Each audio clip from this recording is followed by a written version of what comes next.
Pemirsa setia Jember 1 TV, bahagia sekali saya Desi Suyatma dapat kembali di hadapan Anda. Pemirsa, banyak sekali kejadian yang telah terjadi di Jember selama sepekan dan tim redaksi kami telah mengemasnya dalam Tajam Sepekan.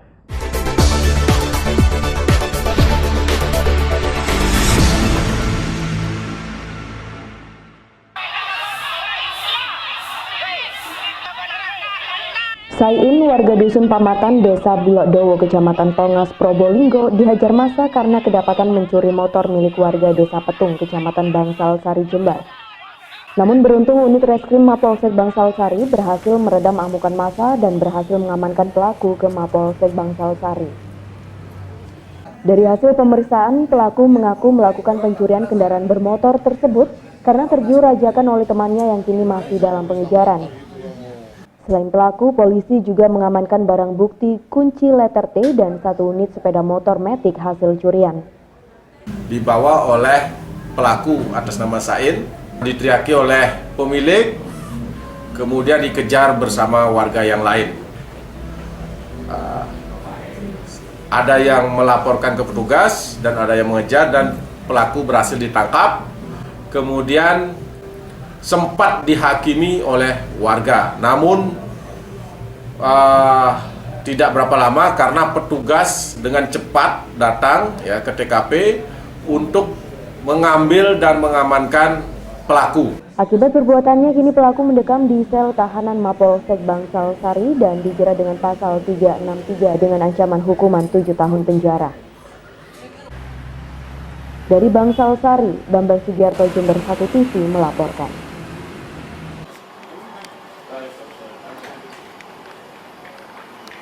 Seorang mahasiswa Universitas Jember bernama Yoga mendatangi kantor Inspektorat Pemkab setempat untuk melaporkan Camat Sumbersari. Ia melaporkan hal tersebut karena dinilai telah menghambat proses perizinan usaha warung kopi miliknya. Padahal Yoga sudah memiliki itikat baik untuk mengurusi legalitas usahanya tersebut. Sebelumnya, angkringan tersebut memang sempat mendapat penolakan dari warga sekitar karena lokasi berdekatan dengan musola kampung. Namun setelah dilakukan beberapa kali mediasi termasuk dengan pemilik lahan yang disewa, akhirnya terjadi kesepakatan dengan syarat sebagian lahan akan digunakan oleh warga sekitar untuk akses jalan. Yoga pun telah berjanji mematuhi syarat yang diminta warga dan pihak kecamatan, termasuk mengurus berkas izin mendirikan bangunan atau IMB dan AMDAL atau analisa mengenai dampak lingkungan. Namun ironisnya, tiba-tiba warung tersebut disegel pihak Satpol PP Kabupaten Jember. Merasa niat belajar berwirausahanya dihambat dan dipersulit, Yoga pun terus memperjuangkan haknya secara hukum. Tapi saya punya itikat bagus, maksudnya ngurusin izin mendirikan bangunan setelah itu penindakan. Tapi ya setelah diurusi dihambat di penandatanganan. Alasan kecamatan sendiri tadi apa? Alasannya kurang jelas sih, cuman dia itu menyampaikan dia tidak mau tanda tangan karena sudah posisi tersegel kayak gitu. Sudah posisi tersegel, jadi harus ke Satpol PP kayak gitu. Di Satpol PP tadi jawabannya gimana? Di Satpol PP untuk urusan tanda tangan itu tidak ada sangkut pautnya sama penyegelan kayak gitu. Sementara itu, Camat Sumbersari Iswandi mengaku sudah bertemu dengan Yoga beberapa kali untuk mediasi, namun tidak ada titik temu. Oleh sebab itu, kasus ini langsung diambil alih oleh kabupaten, bukan lagi oleh kecamatan. Urusan kabupaten, Mas, bukan urusan kami. Kewenangannya juga ada pada sana. Aturan untuk membuka dan sebagainya itu ada di sana, bukan ada pada kami. Jadi kami sifatnya mediasi. Kalau teknis ada di sana. Di kabupaten gitu. Pak, ada upaya nggak Pak nanti penertiban seperti kafe-kafe yang lain yang mungkin? Itu kewenangan aja di Pol PP Kabupaten. Tidak di kecamatan bukan, tidak bukan, ada ranah untuk itu. Bukan kewenangan daripada kami. Semacam itu. Misalnya untuk. Jadi pelanggaran itu ada pada sana yang menentukan itu melanggar dan tidak. Bukan kewenangan daripada camat ya. Ini harus diketahui. Dari Jember, DKAJ Jember 1 TV melaporkan. diselesaikan permasalahan ini. Sulitnya mengurus perizinan yang dialami oleh seorang mahasiswa Universitas Jember terus menuai sorotan dan penyesalan dari berbagai pihak. Hal tersebut juga dialami dari Himpunan Pengusaha Muda Indonesia atau HIPMI Jember. Menurut Ketua HIPMI Jember Agusta Jaka Purwana, seharusnya pemerintah lokal senang dengan ide kreatif mahasiswa yang ingin belajar berwirausaha. Karena mahasiswa pencipta lapangan kerja inilah yang justru akan membuat dan membantu pemerintah dalam mengurangi jumlah pengangguran yang ada. Oleh sebab itu, pemerintah seharusnya mempermudah perizinan usaha para pemula, bukan malah mempersulit mereka. Bahkan Agusta juga sedikit heran, karena usaha angkringan warung kopi saja masih harus menggunakan izin AMDAL. Apalagi ketika semua syarat sedang diurus, masih saja dipersulit dengan tidak berkenanya camat memberikan izin dengan alasan sudah jadi wewenang Satpol PP.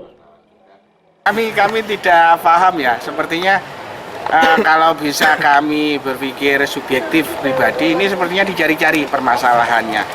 Kalau kita mau mengkomparasi dengan usaha yang lain, saya tidak yakin kalau semua usaha yang terutama di wilayah Sumbersari itu ada IMB-nya.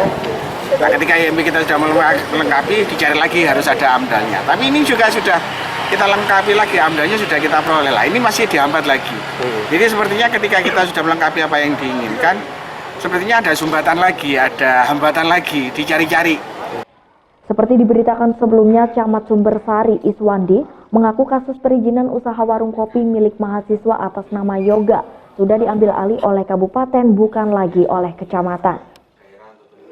Sepengetahuan saya semuanya itu ada izinnya. Bahkan jenengan yang mungkin tahu lihat gudang tembakau kan dari bambu juga. Itu pun juga harus ada izin semacam itu. Kalau ingin tahu lebih jelas, tolong ke PTSP karena di sanalah tempatnya bangunan apa saja yang harus diizinkan. Kalau dulu memang di PU, sekarang lengkap di PTSP. Terus tadi ada AMDAL segala kan? Kalau AMDAL kalau hanya sekedar kafe saja atau warung kopi makanya tanyakan ke PTSP yang tahu harus ngurus AMDAL, ngurus apa dan sebagainya. Karena dari sini katanya. Karena tidak ada. Kami tidak menandatangani masalah AMDAL dan tidak pernah bicara AMDAL kepada saya.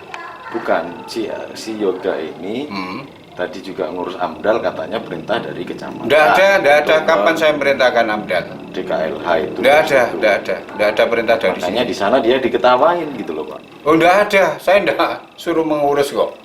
Kapan perintahnya saya? Tidak ada. Saya tidak merintahkan untuk mengurus AMDAL dan sebagainya. Dari Jember, DKAJ Jember 1 TV melaporkan.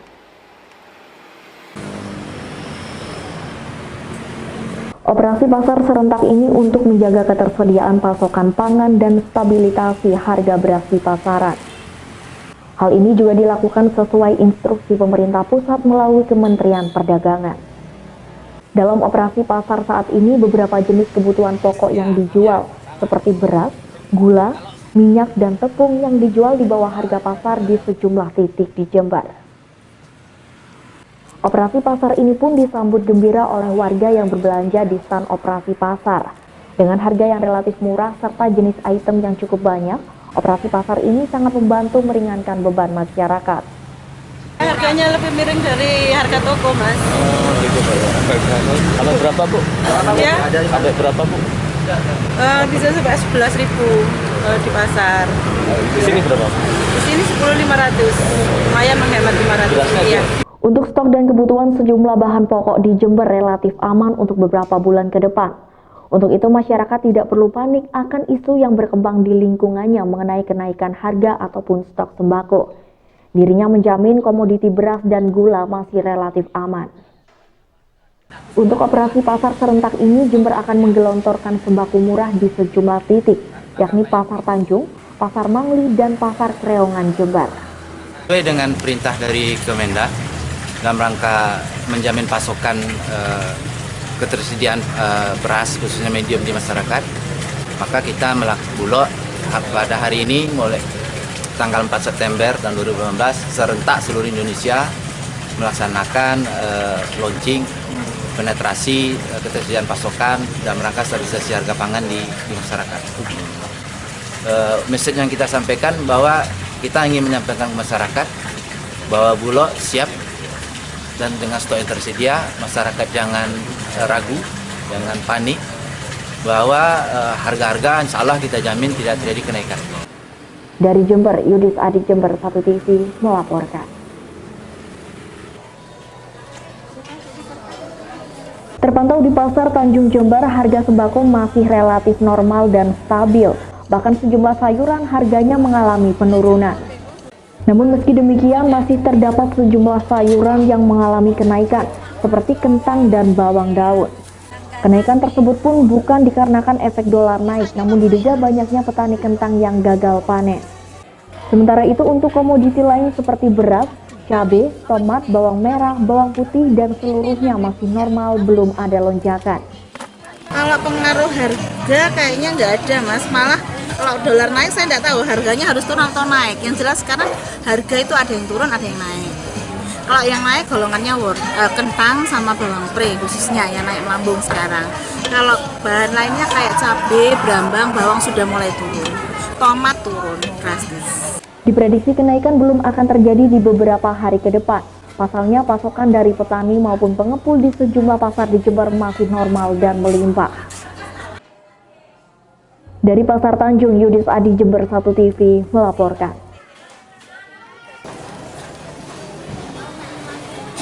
Untuk komoditi pokok di Jember mengalami deflasi. Untuk itu masyarakat Jember tak perlu panik akan isu naiknya sejumlah harga bahan pokok. Hal tersebut didukung dan ditambah langkah Bulog yang melakukan operasi pasar sehingga harga di pasaran menjadi stabil. Deflasi ini juga peran dari tim pengendali inflasi daerah Kabupaten Jember yang bisa menjaga stabilitas harga serta program yang telah berjalan dari Bulog Jember.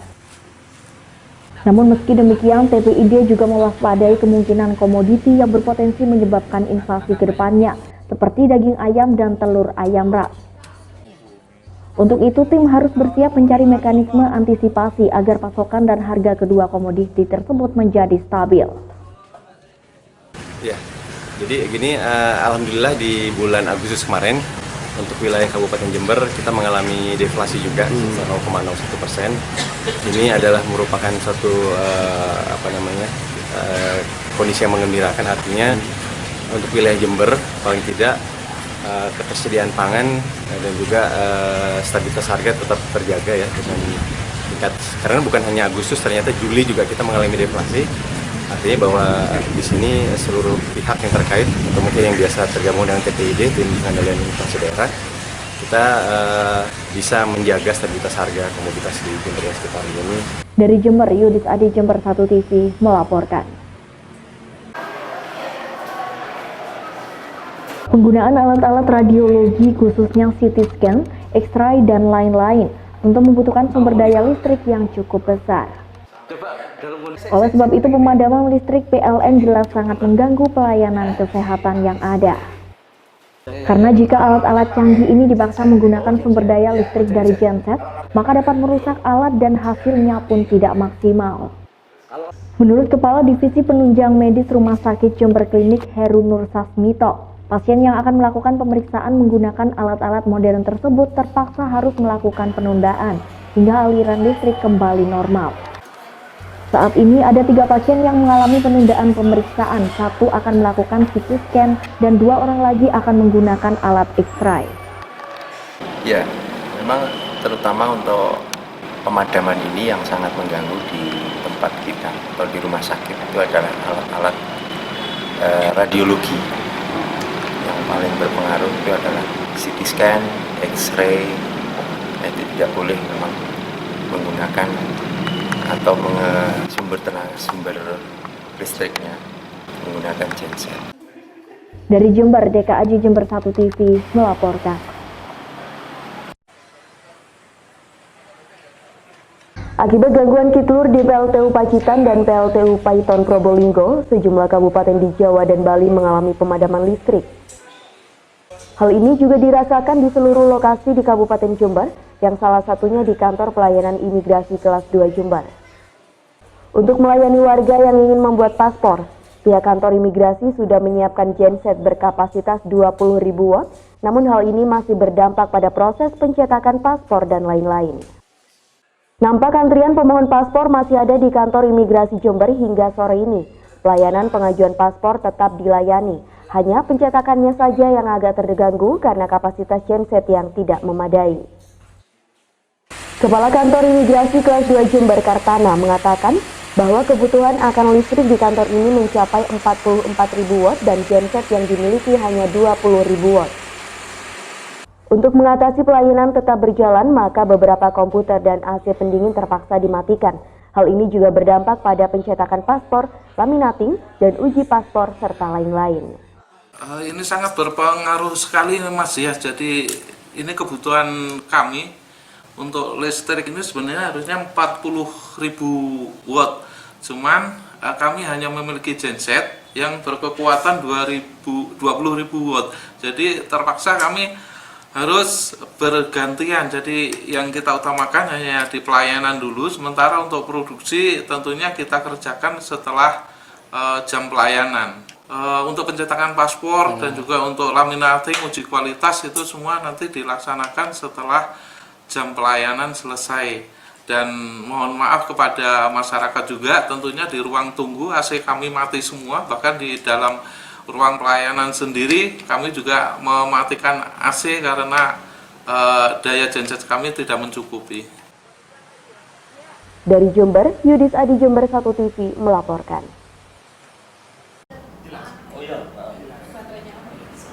Pengurus Himpunan Kerukunan Tani Indonesia atau HKTI Jember banyak mendapat laporan dari petani asal wilayah Kecamatan Wulohan dan Balung atas diperjualbelikannya bibit jagung jenis BC18. Di mana bibit jagung jenis BC18 tersebut merupakan bibit bantuan dari pemerintah. Bahkan di kemasan bibit tersebut sudah terdapat label resmi larangan dijual. Akan tetapi banyak petani yang justru harus mengeluarkan dana sebesar Rp75.000 untuk setiap kilogram bibit tersebut. Kondisi ini tentu sangat disesalkan oleh Jumantoro selaku Ketua HKTI Jember. Bahkan pihaknya akan segera melaporkan persoalan tersebut kepada pihak yang berwajib. Ya, ini sangat prihatin, di mana petani dengan kondisi sangat terpuruk ini masih ada oknum-oknum yang bermain jagung itu dijual, ya jagung benih bantuan ini dijual. Dan kita berharap ini diusut tuntas ke akar-akarnya, karena ini adalah pembodohan petani. Siapapun yang terlibat harus dipidanakan. Kenapa? Kondisi petani sekarang sangat memprihatinkan, di mana iklim sangat ekstrim, bagaimana pasar tidak pasti, jagung bantuan masih dijual belikan. Ironinya lagi, harga per kilo sampai 70.000. Ini kan harga komersil ini. HKTI berharap dinas terkait lebih proaktif menangani masalah tersebut dengan melakukan inspeksi mendadak ke kios-kios yang memperjualbelikan bibit jagung. Dari Balung, Bambang Sugiarto, Jember 1 TV melaporkan. Dengan penegasan kembali larangan tersebut diharapkan tabung gas 3 kg bisa kembali pada peruntukannya, yakni untuk rakyat miskin. Khusus untuk para pegawai negeri sipil sudah seyogyanya tidak menggunakan tabung gas 3 kg tersebut. Selain dirasa mampu dan lebih dari masyarakat miskin, tidak etis rasanya para PNS masih menggunakan gas LPG 3 kg. Berbagai tanggapan mengenai peraturan tersebut, namun banyak PNS yang menyetujui peraturan tersebut untuk dipertegas dan diberlakukan. Sehingga penjualan untuk LPG 3 kg tepat sasaran untuk rakyat miskin. Apalagi dengan adanya kelangkaan seperti saat ini, banyak masyarakat yang kesulitan mendapatkan gas yang merupakan kebutuhan wajib untuk keluarga. Tapi dengan instruksi itu menurut pendapat Bapak gimana Pak? Sangat bagus kalau memang PNS diharapkan untuk memakai gas yang non subsidi ya. Saya kira himbauan itu wajar dan sangat bagus. Kenapa? Kalau kita pakai yang 3 kilo kan itu kan jatahnya untuk orang miskin ya. Apa kita mau dikatakan miskin kan enggak mau juga katanya. Sementara itu menurut PNS lainnya, Lukman, peraturan tersebut memang sudah seharusnya dipertegas sehingga peruntukan gas LPG 3 kg bisa tersubsidi dengan tepat. Meski sempat memakai LPG 3 kg, kini dirinya tak lagi memakainya dan beralih pada gas 12 kg. Ya, pada prinsipnya saya sebagai PNS ya mengikuti apa kebijakan dari pemerintah ya, pemerintah atas. Kalau memang kebijakan seperti itu, kita sebagai warga negara yang baik, sebagai PNS yang baik juga melaksanakan apa adanya. sejauh ini gimana Pak? Pernah nggak menggunakan yang 3 kilo itu? Selama ini terus terang saya juga kadang-kadang menggunakan yang 3 kilo juga, tapi berhubung ada kebijakan seperti ini, ya kita lambat laun kita alihkan ya. Dengan mempertegas peraturan tersebut diharapkan kelangkaan gas LPG khususnya 3 kg tidak lagi terjadi di wilayah Kabupaten Jember. Dari Pemkab Jember, Yudis Adi Jember 1 TV melaporkan. Pemirsa, kelangkaan gas LPG 3 kg beberapa hari terakhir sempat menyusahkan masyarakat untuk mengkonsumsi tabung gas 3 kg. Seperti apa informasinya? Berikut liputan selengkapnya. Peredaran gas LPG 3 kg tetap tidak stabil. Di sekitar Kecamatan Patrang, kelangkaan terjadi sejak beberapa bulan terakhir. Seperti yang dialami Anissa, warga Patrang. Ia mengaku sangat susah untuk memperoleh gas LPG. Biasanya dia membeli di toko sekitar perumahan, namun saat ini tidak lagi mudah. Akhirnya ia disarankan oleh adiknya untuk membeli gas bersubsidi tersebut via online, namun dengan harga yang lebih mahal. Karena kebutuhan, Anissa pun terpaksa membeli via online yang langsung diantar ke rumah. Meskipun cukup mahal, ia mengaku tak masalah, asalkan kebutuhan untuk kegiatan memasak di dapur tidak lagi terganggu. Mbak, kelangkaan gas LPG beberapa hari terakhir ini berpengaruh nggak sama Mbak Anissa? Iya, karena kemarin-kemarin sudah sempat keliling, di sini sudah kosong semua. Akhirnya tanya adik, ada yang Mbak beli online gitu. Jadinya saya nyoba, pas dikirim kemarin alhamdulillah dapat. Tapi cuma 1 tabung. Cuma 1 tabung, jadi dibatasin? Bukan, maksudnya tinggal 1, tinggal sisa 1 dari sananya. Itu berapa hari tuh Mbak? Apa ya Mbak? Waktu kekosongan gas LPG di daerah sini? Sudah lama kayaknya Mbak. Mungkin sekitar ya 1 bulanan. 1 bulanan. Jadi selama 1 bulan online terus ya untuk pemesanan gas LPG itu. Sudah berapa kali Mbak? Untuk sekarang kan saya punya 2 tabung. Kebetulan yang kosong 1 baru 1 kali ini. Terus untuk harganya? Untuk harganya 20.000. 20.000. Itu udah termasuk ongkir ya? Iya. Harapannya apa Mbak? Harapannya kalau memang gasnya ini naik ya nggak apa-apa dinaikkan, daripada kalau sekarang jumlahnya nggak ada, terus kita juga bingung kalau nyarinya. Kalau emang nggak ada, emang dihapuskan ya memang dihapuskan, kalau emang dinaikkan ya dinaikkan aja. Warga berharap gas LPG tidak lagi langka karena jelas menyusahkan masyarakat. Demikian tadi pemirsa informasi yang dapat kami berikan untuk Anda. Saya Prima Irfantari, DKAJ melaporkan.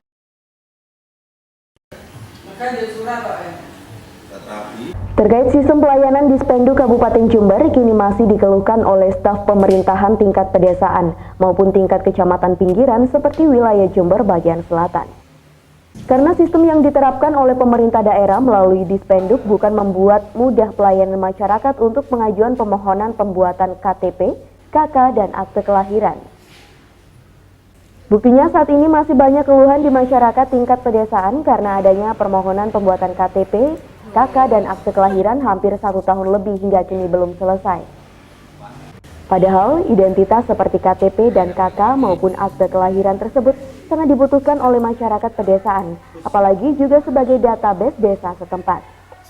Untuk adminduk kita yang kita harapkan itu pelayanan lebih mudah, terus tidak menjadi beban untuk perangkat desa itu menjadi tatapan warga, karena selama ini kenyataannya perangkat desa itu hanya melayani untuk surat pengantarnya saja. Terus setelah selesai itu Dispenduk yang ngirim ke kantor desa, jadi orangnya harus hadir. Untuk yang butuh itu menunggu Dispenduk membagikan ke desa karena tidak bisa diwakilkan ke perangkat desa. Itu mungkin Mas, mungkin kalau seandainya dipermudah percetakan ada di kecamatan, itu warga atau masyarakat kita itu lebih mudah untuk mendapatkan adminduk, terutama KKKTP, karena juga warga banyak yang petani, kadang di sawah, juga jarak dari desa kita ke Dispenduk, kantor Dispenduk itu jauh juga Mas, jadi biaya terus waktu itu menyita waktu warga kita. Makanya harapan kita itu mencetak cukup di kecamatan. Kecamatan punya alat percetakan itu mungkin akan mempermudah seluruh warga di Kecamatan Wulan ini, Mas, khususnya untuk Desa Tanjungrejo. Menurut Dwi selaku pembantu operator Dispenduk Kecamatan Wuluhan, bahwa dirinya menjelaskan setiap hari pengajuan pembuatan kartu keluarga sebanyak 15 hingga 20 pemohon. Sementara untuk perekaman KTP dan revisi sebanyak 20 hingga 30 pemohon. Sedangkan untuk akta kelahiran sebanyak 12 hingga 15 pemohon. Sehingga dengan kondisi demikian, banyak warga pedesaan maupun pemerintah desa berharap untuk pembuatan KTP dan KK serta akta kelahiran cukup dibuat di kecamatan masing-masing untuk memberi kemudahan pelayanan masyarakat. Saya akan coba menjawab bahwa di kecamatan selaku kepanjangan dari Dispenduk banyak masyarakat yang mengeluh. Mereka mengeluhnya diantaranya yaitu tidak tahu akan Dispenduk di mana. Terus bagaimana untuk mendapatkan itu? Di antara seperti itu, Mas. Oke, seharusnya seperti itu, Mas ya. Kita manfaatkan teknologi, modernisasi, IT kita sudah punya. Seharusnya ada kejelasan dari warga ngirim ke kecamatan, mengajukan di kecamatan kapan, jadinya kapan, harus ada kejelasan.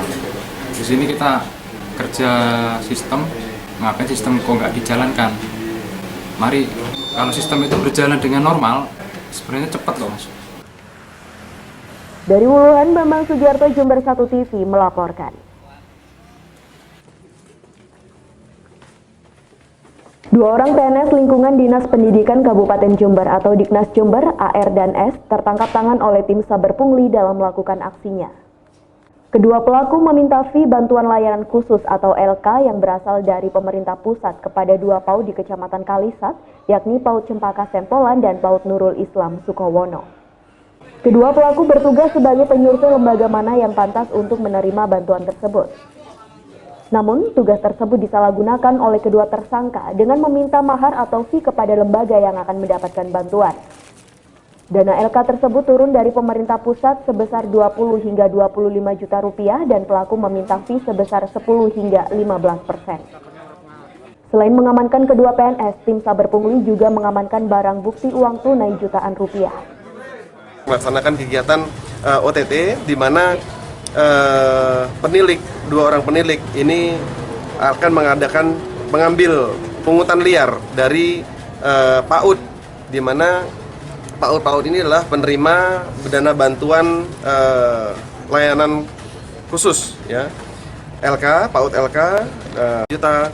Nah, dari dana yang diberikan itu diberikan sebesar 10-15%. Yang di OTT ini adalah sebesar 15%, sehingga sekitar 7 jutaan diamankan dari si penilik. Adapun PAUD yang pada saat itu menyerahkan dana adalah dari PAUD Nurul Islam Sukowono dengan PAUD Cempaka 100 di Kecamatan Sempolan. Dalam operasi tangkap tangan tersebut juga melibatkan tim dari Kejaksaan Negeri Jember yang juga ikut serta dalam operasi tangkap tangan tersebut. Menurut Kejari Jember, proses penyelidikan terus berlanjut untuk pengembangan kasus ini karena diduga masih ada tersangka lain yang terlibat. PNS setelah kita lakukan tadi beberapa pertanyaan, kita tanya, ternyata oknum itu PNS di Dinas Pendidikan Jember. Untuk pengembangan nanti tergantung dari hasil pemeriksaan. Saya kira seperti pungutan liar tidak akan berhenti kepada pemungut saja, tapi nanti tergantung dari hasil pemeriksaan. Keduanya dijerat Undang-Undang Korupsi dengan ancaman hukuman 29 tahun penjara. Dari Mapolres Jember, Yudis Adi, Jember 1 TV melaporkan. Inilah gambar CCTV yang memperlihatkan seorang pemuda membawa golok masuk kantor Kejaksaan Negeri Jember. Mereka kemudian ditanya oleh beberapa staf dan karyawan kantor Kejaksaan Negeri Jember. Pelaku yang diketahui bernama Fendi itu ternyata tidak terima jika istrinya yang bernama Ika Ermawati diperiksa sebagai saksi oleh staf Kejaksaan Tinggi Surabaya yang datang ke kantor Kejaksaan Negeri setempat, guna meminta keterangan saudara Ika karena memang istri Fendi tersebut tidak melakukan korupsi. Karena mengacung-acungkan golok meski tidak melakukan aksi, melukai orang yang berada di kejaksaan, namun hal ini membuat takut staf maupun karyawan kantor Kejaksaan Negeri Jember. Nggak tahu alasannya apa, nggak tahu. Yang jelas kita nggak tahu alasannya apa, tahu-tahu kemudian banting meja, akhirnya si Ika ini disuruh pulang sama tim penyidik. Dalam hal ini wasit pulang, selang beberapa saat setelah pulang, datang lagi si suaminya Ika ini, entah siapa namanya, datang membawa samurai kecil sambil ancam-ancam. Siapa tadi yang bisa istri saya? Yang nuduh-nuduh korupsi siapa? Terus kemudian tanya namanya Basir. Setelah tanya jawab Basir, ketemu Basir, terus nunjuk Basir sebentar, tim penyidik Kejaksaan Tinggi Jambi, baru kemudian dia mengeluarkan parang, mengeluarkan samurai, terus kemudian dirindas-rindaskan. Kejadian ini langsung ditangani oleh anggota kepolisian sektor Sumbersari dan berhasil menangkap Fendi dan kini masih menjalani pemeriksaan di Mapolsek Sumbersari, Jember. Dari Kejaksaan Negeri Jember, Yudis Adi Jember 1 TV melaporkan. Saat ini petani tembakau jenis kasturi tengah melakukan panen raya. Kualitas tembakau kasturi yang ada di wilayah Jember bagian selatan, khususnya di Desa Lojejer, Kecamatan Wuluhan, sangat baik dibanding tahun sebelumnya. Namun di tingkat petani, harga tembakau jenis tersebut justru menurun hingga menyentuh angka Rp25.000 hingga Rp30.000. Padahal sebelumnya, harga tembakau kasturi ini bisa mencapai Rp50.000 per kilogram. Para petani menduga turunnya harga tembakau kasturi tersebut lebih disebabkan adanya permainan harga oleh para tengkulak yang mencari keuntungan besar dari petani. Praktek ini sering mengakibatkan kaum tani justru kurang sejahtera dibandingkan para tengkulak. Dugaan adanya permainan tengkulak tersebut diperkuat dengan adanya perbedaan harga yang sangat signifikan antara di Jember Utara dan Jember Selatan. Di daerah Jember Utara seperti Kecamatan Kalisat dan Arjasa, harga tembakau justru sangat bagus hingga mencapai Rp41.000 per kilogram. Lebih bagus kalau dibandingkan dengan tahun kemarin, tapi untuk daerah Jember Selatan. Kalau harganya ini kritis menurun Mas, kalau dibandingkan tahun yang dulu. Tahun yang kemarin itu harganya berkisar Rp50.000 per kilo sampai Rp40.000.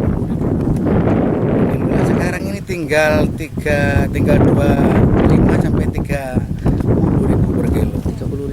Iya. Ya kemungkinan ada di situ.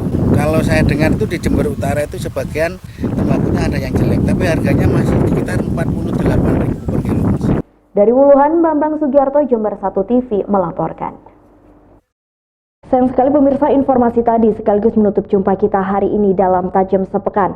Anda dapat menyimak informasi tadi melalui website kami di www.jember1tv.go.id atau Anda dapat mengunduh aplikasi Jember 1 TV melalui Play Store. Saya Desi Syotma bersama kerabat kerja yang bertugas pamit undur diri dari hadapan Anda. Terima kasih atas kebersamaannya, sampai jumpa dan salam 1 TV.